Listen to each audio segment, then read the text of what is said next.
नमस्कार, स्वागत आप सभी का ग्लोबल अड्डा आप देख रहे हैं और मैं हूं आपके साथ पुनीत मिश्रा। तो खबर आ गई है शुभांशु शुक्ला जो 41 साल के बाद कोई भारतीय आईएसएस पर रवाना हुआ था, उनकी अब सफल लैंडिंग हो चुकी है, उनकी सफलतापूर्वक वापसी हो चुकी है और स्प्लैश डाउन हुआ है उनका ड्रैगन कैप्सूल जिसमें सवार होकर वो आईएसएस से निकले थे और अब वो सकुशल वापस धरती पर लौट आए हैं।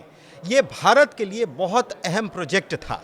एक्सियोम 4 मिशन के तहत शुभांशु शुक्ला रवाना हुए थे आईएसएस पर और उन्होंने कुल 17 दिन इंटरनेशनल स्पेस स्टेशन पर गुजारे। इस दौरान 60 से ज़्यादा प्रयोग उनके द्वारा किए गए थे। लेकिन इसलिए भी ये महत्वपूर्ण है क्योंकि भारत को अब अपना मानव मिशन एक गगनयान के नाम से लॉन्च करना है जो 2027 में लॉन्च करना है और उसके लिए ये बहुत अहम है एक्सियोम 4 मिशन। और इसमें शुभांशु शुक्ला जो गए थे वे गगनयान का हिस्सा भी हो सकते हैं, उनके अनुभव बहुत काम आने वाले हैं। लेकिन इस दौरान क्या क्या हुआ, इन सब बातों का भी जिक्र करेंगे। परिवार ने क्या कुछ देखा उसका भी जिक्र करेंगे क्योंकि इसरो के सेंटर पर, इसरो के मुख्यालय पर पूरा परिवार मौजूद था। उनके शुभांशु शुक्ला के माता पिता मौजूद थे और जब उन्होंने ये लैंडिंग देखी तो वे काफ़ी भावुक भी नजर आए। उनकी आंखों में आंसू थे क्योंकि उनका लाल, क्योंकि इससे पहले भारत में ऐसा हुआ नहीं। पहले भारतीय अंतरिक्ष यात्री बने हैं जो आईएसएस पर गए थे, यानी कि इंटरनेशनल स्पेस स्टेशन पर वो रवाना हुए थे। इससे पहले हालांकि अंतरिक्ष में जाने वाले वो दूसरे भारतीय हैं क्योंकि आपको याद है कि राकेश शर्मा इससे पहले अंतरिक्ष में जा चुके हैं और उन्होंने भी कहा था कि सारे जहां से अच्छा हिंदुस्तान हमारा। और शुभांशु शुक्ला जब उनका फेयरवेल वहां से हो रहा था तब उन्होंने भी यही बात कही थी, सारे जहां से अच्छा हिंदुस्तान हमारा। अब शुभांशु शुक्ला की वापसी हो चुकी है, लेकिन वो आम लोगों के बीच कब आएंगे, वो अपने परिवार से कब मिल पाएंगे। परिवार के लिए बेहद भावुक करने वाला क्षण था, परिवार की आंखों में आंसू थे, लेकिन भारत के लिए ये गौरवशाली क्षण है क्योंकि उन्होंने कहा कि भारत अब विकास की रफ्तार पर तेजी से आगे बढ़ रहा है और उन्होंने अपने फेयरवेल में इसका जिक्र भी किया था शुभांशु शुक्ला ने। लेकिन अब आपको बताते हैं कि उनकी वापसी जब हो गई है तो वो परिवार से कब मिल पाएंगे। दरअसल 7 से 15 दिनों तक उनको रिहैब सेंटर में रखा जाएगा। रिहैब सेंटर क्या होता है? दरअसल ये वो सेंटर होता है जहां पर अंतरिक्ष यात्री आते हैं और उसके बाद उनकी ट्रेनिंग होती है, उनकी जांच होती है, उनकी डाइट, तमाम चीज़ों का ध्यान रखा जाता है। दरअसल अंतरिक्ष में जब जाते हैं, आईएसएस में जाते हैं तो वहाँ पर गुरुत्वाकर्षण नहीं होता और इसकी वजह से, गुरुत्वाकर्षण ना होने की वजह से शरीर में जो परेशानियां आती हैं या जो आदत पड़ जाती है उसको वापस गुरुत्वाकर्षण के क्षेत्र में आने के बाद कैसे बदलाव उसमें किया जाना है, उसके लिए शरीर को फिर से तैयार किया जाता है और इसीलिए ये रिहैब सेंटर में रखा जाता है अंतरिक्ष यात्रियों को।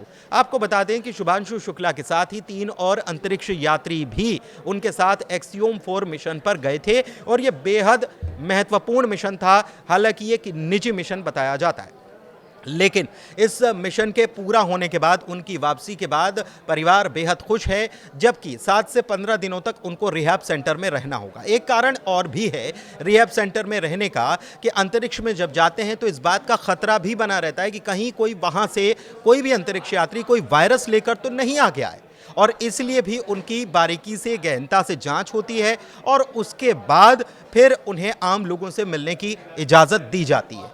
लेकिन आपको बता दें कि कल 4 बजे अनडॉकिंग हुई थी आईएसएस से। 2 बजे, 2:30 बजे के आसपास का वक्त था। 23 घंटे का ये सफ़र था उनका जब वो चले थे वहाँ से और यहाँ पर लैंड किया। लेकिन कल 2:30 बजे के आसपास जब वो ड्रैगन कैप्सूल में बैठे और उसके बाद शट डाउन हो गया, डोर बंद हो गया। लेकिन उसके बाद करीब 1.5 से 2 घंटे का वक्त ऐसा होता है कि वो सारी तैयारियां करनी होती हैं कि आईएसएस में अगर आपको आईएसएस से अलग होना है, उस पर आपका एक विमान जो आपका ड्रैगन कैप्सूल है वो अटैच हुआ है और वहाँ से अलग होना है तो वहाँ से तैयारियाँ करनी होती हैं और तैयारी करने के बाद फिर आपको उससे डिटैच होना पड़ता है। डिटैच मतलब उससे आपको अलग होना पड़ता है। तो इसी प्रकार की प्रक्रिया अपनाई गई और ड्रैगन कैप्सूल जो है अनडॉक हुआ। अनडॉक यानी कि वो आईएसएस से हट गया और उसके बाद उसने अपना रूट चेंज किया और रूट चेंज करने के बाद वो धरती पर लौटा। लेकिन सबसे बड़ी बात यह है कि इस दौरान 23 घंटे का जो समय होता है वो बड़ा क्रूशियल होता है। सबसे ख़ास तौर पर वो समय बड़ा क्रूशियल होता है जब वायुमंडल में, पृथ्वी के वायुमंडल में विमान या कहें कैप्सूल जो है वो प्रवेश करता है, तो उसकी लौटने की गति इतनी ज़्यादा तेज़ होती है कि बाहर का तापमान कई हज़ार डिग्री तक होता है। और ऐसे में एक वक्त ऐसा भी आता है कि स्पेस स्टेशन और ड्रैगन कैप्सूल और उसके साथ साथ नासा या इसरो का जो स्टेशन है धरती पर, उससे उसका संपर्क कुछ सेकंड्स के लिए टूट जाता है। ये बड़ा क्रूशियल टाइम माना जाता है। लेकिन उसके बाद धीरे धीरे करके उसमें पैराशूट्स को ले जाते हैं, कुछ इंजन जो हैं ऑन किए जाते हैं, कुछ इंजन ऑफ किए जाते हैं ताकि स्पीड को मेंटेन किया जा सके, स्पीड को धीरे धीरे करके कम किया जा सके। फिर पैराशूट खुलते हैं और फिर स्प्लैश डाउन किया जाता है। स्प्लैश डाउन समंदर में उतारा जाता है। अब समंदर में ही क्यों उतारा जाता है इस बात को भी समझिए।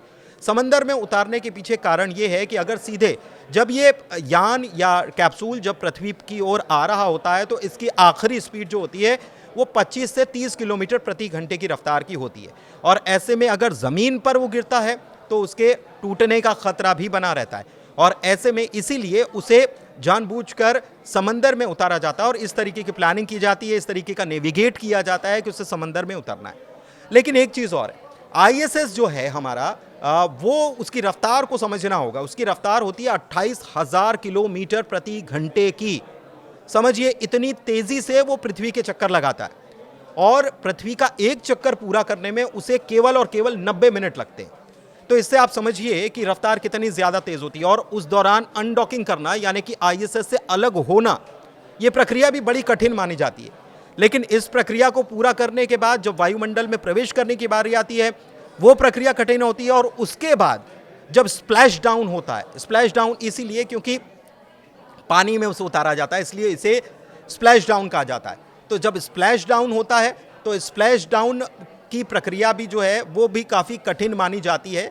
हालांकि दोनों पहले की प्रक्रियाओं के मुकाबले ये कम कठिन होती है, लेकिन रफ्तार को कम करना और उसके बाद नीचे उतारना, ये प्रक्रिया जो है इससे गुजरने के बाद अंतरिक्ष यात्री बाहर निकाले जाते हैं। लेकिन तुरंत उनका चेकअप किया जाता है। बहुत छोटी जगह होती है जिस कैप्सूल में ये लौटे हैं अंतरिक्ष यात्री, ये बहुत छोटी सी जगह होती है और उसी में अंतरिक्ष यात्री बैठे होते हैं।